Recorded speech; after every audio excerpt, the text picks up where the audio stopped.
Assalamualaikum warahmatullahi wabarakatuh. Kembali lagi bersama saya Devi Triwidya Starsmi, Lasar CPNS Angkatan 12 tahun 2020. Pada kesempatan kali ini saya lebih ingin mengajak teman-teman semua itu sharing ya, diskusi online terkait tema yang sudah sering banget kita dengar, yang merupakan menjadi PR bangsa Indonesia sampai sekarang ini, yaitu terkait tema anti korupsi, teman-teman. Jadi kata korupsi sendiri berasal dari bahasa Latin, yaitu corruptio, yang artinya kerusakan, pembobokan, dan kebusukan. Selaras dengan kata asalnya, korupsi sering dikatakan sebagai kejahatan luar biasa. Salah satu alasannya adalah karena dampaknya yang luar biasa, teman-teman, yang menyebabkan kerusakan baik dalam lingkup pribadi, keluarga, maupun masyarakat sekitar. Begitu juga dengan dampak dalam sesi waktu ya, teman-teman, tidak hanya berdampak saat ini saja, tetapi juga berdampak di masa yang akan datang.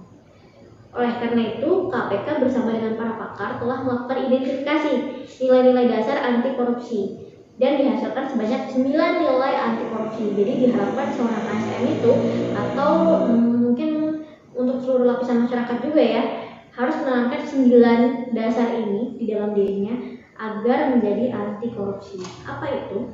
Yang pertama ialah kejujuran. Itu udah pasti ya, teman-teman. Jadi kata jujur ini didefinisikan sebagai sebuah tindakan maupun ucapan yang lurus, tidak berbohong dan tidak curang. Kemudian yang kedua adalah kepedulian. Jadi arti kata peduli adalah mengindahkan, memperhatikan, dan menghiraukan.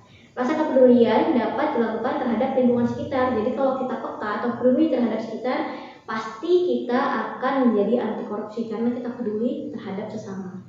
Kemudian yang ketiga ialah kemandirian. Tidak banyak bergantung kepada orang lain dalam berbagai hal. Kemandirian dianggap sebagai suatu hal yang penting yang harus dimiliki oleh seorang pemimpin. Jadi kemandirian ini biasanya ciri-ciri dari seorang pemimpin, dan biasanya seorang pemimpin atau seorang yang memiliki jiwa kepemimpinan tidak mungkin akan melakukan kecurangan atau korupsi. Dan yang keempat ialah kedisiplinan, yaitu ialah ketaatan atau patuh terhadap peraturan. Jadi seseorang yang disiplin, yang patuh, tidak mungkin akan melanggar peraturan yang berlaku. Kemudian nilai dasar yang kelima ialah tanggung jawab. Nah, kalau soal tanggung jawab sih pasti udah jelas banget ya, teman-teman. Seseorang yang berani kalau terjadi apa-apa nih, berani boleh dituntut, berani dituntut, dipersalahkan atau diperkarakan. Biasanya memiliki kecenderungan menyelesaikan tugas dengan baik karena memiliki rasa tanggung jawab, itu responsibility. Kemudian yang keenam ialah kerja keras. Jadi seseorang yang pekerja keras, tentunya dalam hal yang positif ya, teman-teman, pekerja keras dalam hal yang positif dan disertai dengan ilmu yang baik, pasti akan terhindar dari yang namanya korupsi. Kemudian yang ketujuh ialah kesederhanaan. Nah, ini penting banget ya, terutama mengenai gaya hidup. Jadi biasanya orang itu menjadi korupsi karena apa? Salah satu penyebabnya ialah gaya hidupnya yang terlalu tinggi, gaya konsumtifnya yang terlalu tinggi, yang terlalu besar, sehingga nilai kesederhanaan itu penting bagi setiap ASN. Kemudian yang kedelapan ialah keberanian. Keberanian dalam hal mengatakan yang mana yang baik, yang mana yang salah.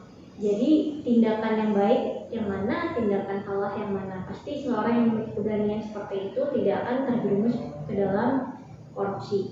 Kemudian yang terakhir ialah nilai keadilan, yang berdasarkan artinya sama berat, tidak berat sebelah dan tidak memihak. Tentu saja ya, tadi kalau orang yang adil tidak mungkin dia mau mengambil hak orang lain. Kemudian bagaimana nasib negara kita sekarang? Gambarannya seperti apa? Jadi untuk saat ini Indonesia itu dinilai mengalami kemunduran di bidang penegakan hukum dan pemberantasan korupsi, teman-teman. Contoh kasus yang mungkin teman-teman masih ingat ya dan sempat viral di Indonesia ialah contoh kasus dari Pak Setia Novanto karena korupsi terkait masalah IKTP. Jadi Pak Setia Novanto ini merupakan ketua DPR di masanya yang mengesahkan anggaran untuk pembuatan IKTP, di mana pembuatan IKTP sendiri ini ternyata sudah direkayasa sehingga menjadi sebuah proyek yang menguntungkan, proyek dalam kata tanda kutip ya, teman-teman. Nah, sekarang mungkin saya ingin meminta saran atau komentar teman-teman terkait kasus korupsi Indonesia. Menurut teman-teman, sebenarnya apa sih yang harus dilakukan oleh bangsa kita untuk menghadapi yang namanya korupsi? Sekarang kan korupsi tidak hanya di pusat saja ya, teman-teman, tapi juga di daerah juga banyak banget tindakan-tindakan korupsi. Jadi bagi yang mau ngasih pendapat silahkan tinggalkan di kolom komentar. Akhir kata saya ucapkan salam semangat untuk kalian para ASN di seluruh Indonesia.